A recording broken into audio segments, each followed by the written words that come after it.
A whole year. I have to wait a whole year to see how they're going to wrap this thing up.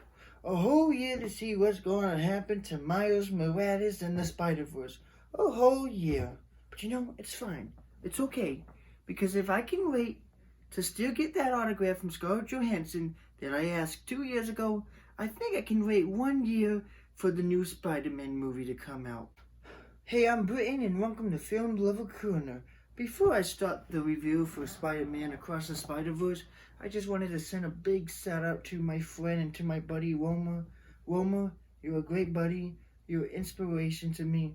You keep encouraging me and inspiring me and lifting me up and keep telling me to keep on making these videos, even when I ask you, is anybody going to watch these, or do you think I should keep making these videos because of my speech impediment? And you keep telling me just to let my passion for film shine. And so this video is a shout out to you. Thank you for being an encouragement and a best buddy in my life. And with further ado, here's the review for Spider-Man Across the Spider-Verse. Everyone keeps telling me how my story is supposed to go. Nah, I'm gonna do my own. Before I go into the new movie, Spider-Man Across the Spider-Verse, the second installment of the Oscar award-winning film Spider-Man Into the Spider-Verse, I should probably talk about what my thoughts are on that first film. And my thoughts is that it is a pretty perfect Spider-Man film. I'm a huge Spider-Man fan. As you can see, I always imagine myself as Peter Parker, really related to that. And I would also joke to myself and to my friends saying they should cast me as Peter Parker, but instead they went with a 30-year-old with Tobey Maguire as Spider-Man. Then they went with two hunky British people, Andrew Garfield and Tom Holland, to be Spider-Man. So, you know, those are good options, but hey, I'm available if you're going to reboot Spider-Man. I can't even do the web shooting right, so I guess that goes my dreams. But anyways, I love Spider-Man Into the Spider-Verse. It's such a fast love letter to everything Spider-Man. The animation is amazing. I'm a big fan and a big advocate of how animation is a media and not a genre, and that movie really pushes animations. And I love the comedy, and I love how it brings Miles Morales, a great character from the comics, into the big screen. So I'm a big fan of that. And my thoughts on this installment, on this second movie, is, yeah, this is an incredible movie. Not just an incredible animated film, not just a great comic book movie, but this is my favorite film of the year so far. And I have watched some really great movies this year, but yeah, this movie is really, really special. With that said, the first thing I want to talk about this movie is the animation. This movie has its own style. This style is fast-paced, energetic, colorful, and it combines all different kind of animations. And I'm not going to tell you what kind of different animations they combine together, because telling you that is kind of giving away spoilers. And a lot of the animation really gives you the information, the character development that you need. And it's just so incredible, because film is supposed to be visual, and animation does things that you can't really do in live action. And the filmmakers behind this film, they really demonstrate their understanding of the art form of the media of animation, and it is just so stunning. I mean, it is so beautiful. It just pulls you in, and it is just so fast that I can't wait to rewatch this film, because I want to enjoy every scene, every color, every character design, because this movie is just totally unique in its style, and it just really is a love letter of the hard work that animators do. And this animation is really good. It really plays an important part in the movie and the story and the development and the character arcs, and that is just so incredible. There is a scene when Miles Morales is in the Spider-Verse headquarters, and all these different Spider-Mans are just fighting him, and you can see the passion, you can see the joy, and just how all these different animations are combining in just one great synthesis. There also is a lot of hidden references, Easter eggs, callbacks, hidden jokes that Spider-Man fans will really appreciate. But these Easter eggs and jokes aren't just there just to please the fans, because the clever thing about this movie is that these references and Easter eggs really work into the animation and really connect to the plot and the story that's going on. And it just is so very clever. And one of the amazing things about this movie is that the first movie, Spider-Man Into the Spider-Verse, really helped to introduce that story device format of using the multiverse.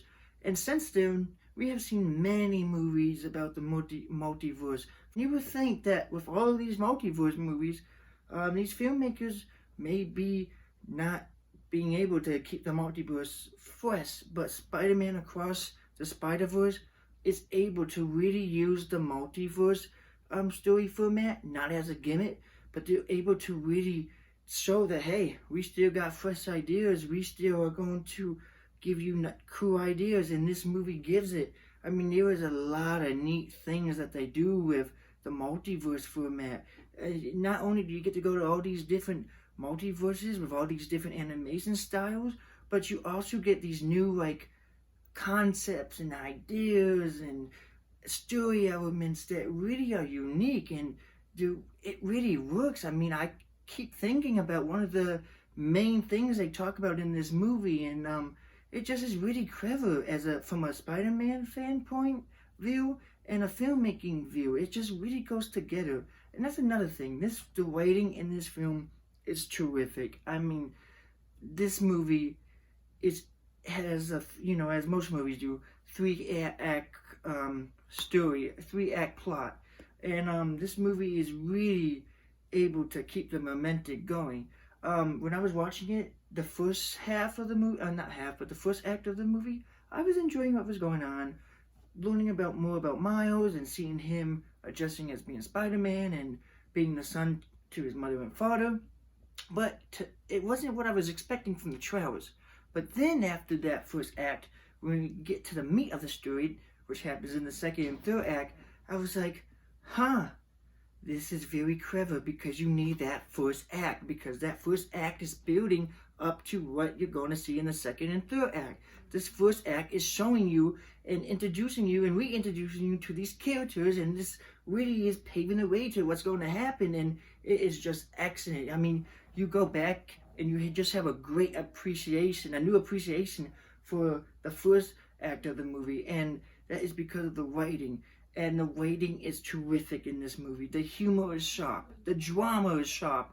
The emotion is heart-tugging. It all feels very real and passionate. And you can see these filmmakers are having fun. These animators, these storytellers, these writers, directors, voice cast, they're all doing their homework. They're all showing a love for the source material. They're all showing their love for the movies.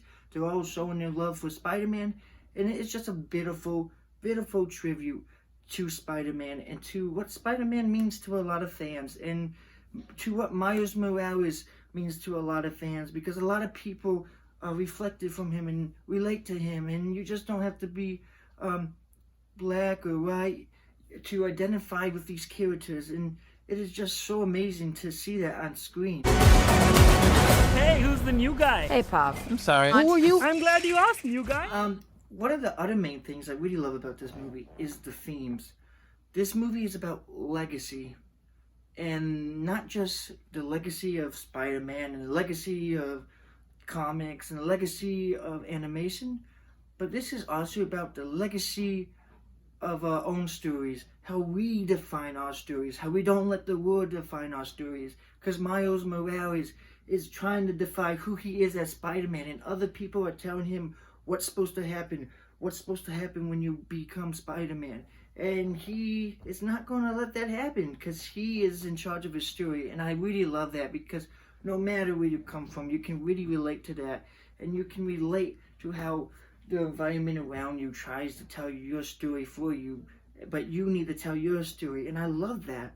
I love that. That goes with the theme of legacy. But the movie, because it's so clever, takes that legacy theme and goes higher with it and talks about the legacy of a son and a parent and a son. It talks about how a parent's legacy helps us to have a legacy, and the relationship that a parent has with a child and the child has with a parent, and a lot of that comes from Miles and his interaction with his parents, and it's just so genius and so heartwarming, because my mom says a lot of time, I love you. Wait, she does have a deep voice.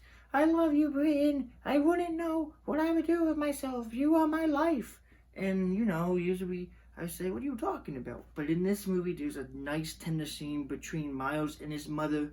And the way it's written, the way it's drawn, the way these characters have expressions on their face, the way it's voice acted, it really, really comes through. And I'm like, yes, now I can understand why my mom says that. You understand the relationship of this child and his parents, and it just really works with this theme of legacy. Speaking of, highly recommend checking this out on the big screen because your phone, laptop, TV would not do this film justice. So yeah, I highly recommend this film. I give it 4.5 out of 5 stars. So yeah, put your Spider-Man costume on, shoot some webs, go crawl to your local theater, and check out Spider-Man Across the Spider-Verse. And this is Britton saying thank you for coming to Film Lover Corner. Hit that like button, hit that subscribe button, and remember never to bring a toaster into the bathtub.